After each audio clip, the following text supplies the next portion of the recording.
Feudalism एक काफ़ी common लफ्ज़ है और मेरे ख्याल में most of the people know about it कि फ्यूडलिज्म होती क्या चीज़ है।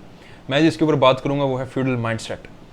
जो एक फ्यूडल लॉर्ड होता है उसके लिए तीन चीज़ें सबसे ज़्यादा उसकी ज़िंदगी में अहम होती हैं।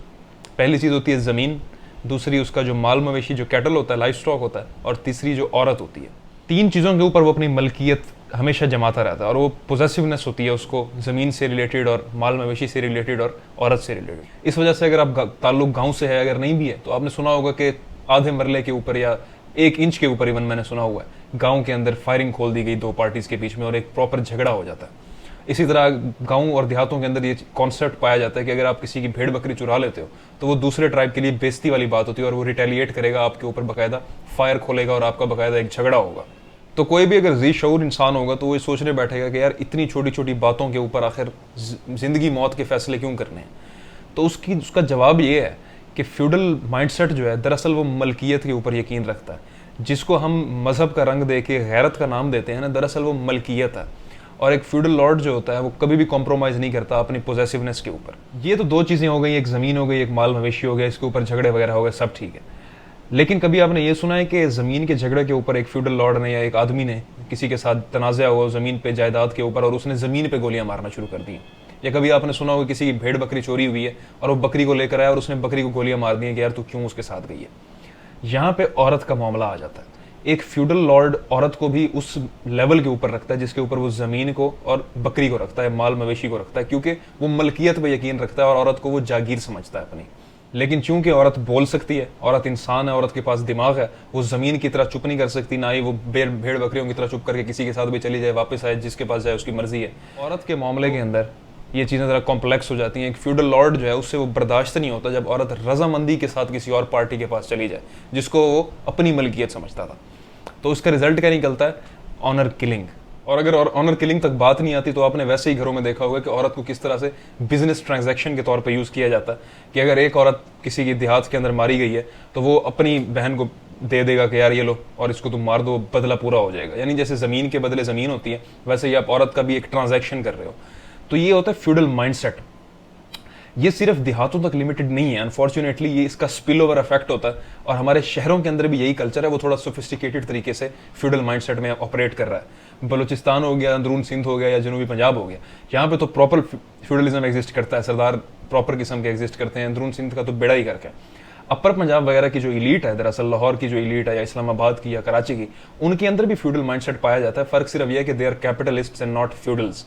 उनको हम कैपिटलिस्ट कहते हैं, लेकिन वो भी एक ऐसी इलीट है जिसको बिल्कुल बाकी चीज़ों की कोई परवाह नहीं है as long as they're getting what they want. इस वजह से ये इलीट जो है हमारी सरकार में जब बैठती है, गवर्नमेंट्स के अंदर, इनकी पॉलिसीज ये होती हैं कि सबसे ज़्यादा अपने आप को बेनिफिट देती हैं। इस वजह से इस्लाम ने भी कहा है कि अगर एक कारोबारी आदमी है तो वो कभी भी हुकूमत में उसको हिस्सा नहीं होना चाहिए, क्योंकि they only look for their benefit. अब सवाल ये पैदा होता है कि फ्यूडल माइंडसेट सिर्फ अमीरों के अंदर, ज़मींदारों के अंदर एग्जिस्ट करता है या एक आम आदमी के ऊपर भी इसका इम्पैक्ट होता है? तो उसका जवाब है कि आम आदमी भी इसका ज़ेर असर आ जाता है। क्योंकि ये स्पिल ओवर इफेक्ट की मैंने बात की है, तो एक फ्यूडल माइंडसेट जो है, चाहे वो एक चपड़ासी ही क्यों नहीं है, या चाहे एक आम सिक्योरिटी गार्ड ही क्यों नहीं है, या चाहे एक गरीब फैमिली से उठ के एसी डीसी या पुलिस सर्विस में जाने वाला कोई सीएसपी है या फिर कोई जर्नैल है, ये सब फ्यूडल माइंडसेट के मारे हुए लोग होते हैं। यानी एक चपड़ासी का भी जहाँ हुक्म चलेगा कि वो अगर वो दुकान पर बैठा हुआ किसी चौकीदारी कर रहा है बाहर बैठकर और सामने से कोई फकीर आता है तो वो उसे भी लात मार के भगा देगा, क्योंकि वो अपने ही अंदर एक फिरौन है, अपने ही अंदर वो एक सरदार है बाकायदा। और फिर हमें लैंग्वेज के यूजेज के अंदर हमें नजर आता है कि हम एक दूसरे को प्यार से सरदार साहब कहते हैं और सेठ कह के पुकारते हैं। तो ये चीज़ें जो हैं वो बेसिकली एक रिफ्लेक्शन होती हैं कि किस तरह से आपकी जो सोसाइटी है वो फ्यूडल माइंडसेट के अंदर घिरी हुई है। और इसी वजह से जब अमेरिका के अंदर फेमिनिज्म की सबसे पहले वेव उठी थी 1900s के अंदर और लेट 19th सेंचुरी के अंदर, उसके अंदर औरत ने वोट की डिमांड की थी कि राइट टू वोट हमें दिया जाए। औरत को तब हक हासिल नहीं था कि वो, उनके पास फ्रेंचाइज नहीं थी कि वो वोट दे सकें।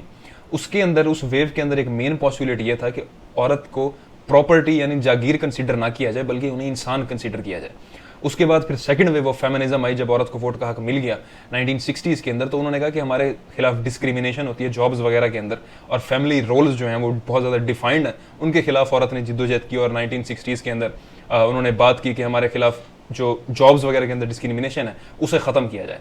और उसके बाद फिर third wave of feminism I जिसके अंदर औरत ने कहा, और ये 1990s में मेरा ख्याल आई थी, तो इसके अंदर औरत ने कहना शुरू किया कि भाई हम फेमिनिज्म जो है वो हम डिफाइन करेंगे, मर्द हमारे लिए फेमिनिज्म को डिफाइन नहीं करेगा, क्योंकि जो मर्द है वो हमारे मसले समझ नहीं सकता, इस वजह से a woman will choose what to do with her body. औरत फैसला करेगी कि अपने जिस्म के साथ क्या कर सकती है, औरत फैसला करेगी कि वो कुछ भी करना चाहे, वो उसके ऊपर डिपेंड करता है, मर्द की इसके अंदर से नहीं होगी। अब इसे आप बदकिस्मती कहें या खुशकिस्मती कहें पाकिस्तान की, लेकिन पाकिस्तान के अंदर जो करंट फेमिनिज्म है वो थर्ड वेव ऑफ फेमिनिज्म चल रहा है, बल्कि अब तो फोर्थ वेव ऑफ फेमिनिज्म भी आ गया, जिसके अंदर इंटरनेट और सोशल मीडिया टूल्स को इंक्लूड किया गया। लेकिन मुआशरा हमारा वो है जो फ्यूडलिज्म के साथ जुड़ा हुआ है, यानी आप यूं समझ लें कि यूरोप अपने फ्यूडल वाले दौर में रह रहा हो और औरत डिमांड यही वाली कर रहे हो जो आज की औरत डिमांड कर रही है, तो वो कितना यानी एक एब्सर्ड किस्म की चीज़ होगी। तो इस वजह से पाकिस्तान के अंदर फेमिनिज्म कॉन्स्टेंटली फेल कर रहा है, क्योंकि आपकी ट्रांजिशन गलत है, आपने फ्यूडलिज्म से भी जान नहीं छुड़ाई और आप direct third wave fourth wave feminism के ऊपर चले गए हैं। तो ये नामुमकिन है कि एक औरत का मसला जो डीएचए के अंदर लाहौर में बैठी हुई है, या क्लिफ्टन कराची से जिसका ताल्लुक है, या इस्लामाबाद से जिसका ताल्लुक है, उसके मसाइल एक ऐसी औरत समझ सके जिसको पता ही नहीं है कि कौन से ये इशूज़ होते गए हैं।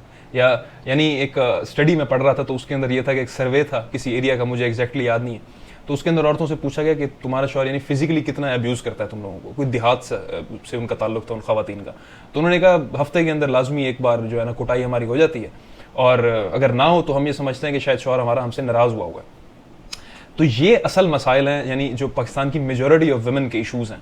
लेकिन अगर आप इन्हें थर्ड वेव ऑफ फेमिनिज्म के साथ कनेक्ट करेंगे without getting rid of the feudal mindset first, तो ये ट्रांजिशन कभी भी कामयाब नहीं हो सकती। इस वजह से 8 मार्च को औरतें बेचारी निकलती हैं बाहर अपने राइट्स मांगने के लिए, और उनके साथ लड़के भी होते हैं, मर्द भी होते हैं, मर्द हजरात भी होते हैं, बड़े बड़े शहरों में निकलती हैं वो।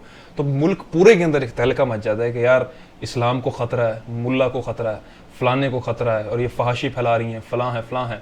पहली बात तो यह है कि कल्चर हमेशा इवॉल्व करता है, ठीक है। आज आपका वो कल्चर नहीं है, आप शेरवानियाँ पहन के नहीं घूम रहे जैसे पिछली सदियों में आपके यही वाले आपके आबा अजदाद शेरवानियाँ पहन के घूमा करते थे। आज वो कल्चर नहीं रहा, कल्चर इवॉल्व करता है हमेशा टाइम के साथ साथ। तो इसका ताल्लुक मज़हब के साथ नहीं है, इसका माइंडसेट के साथ ताल्लुक है।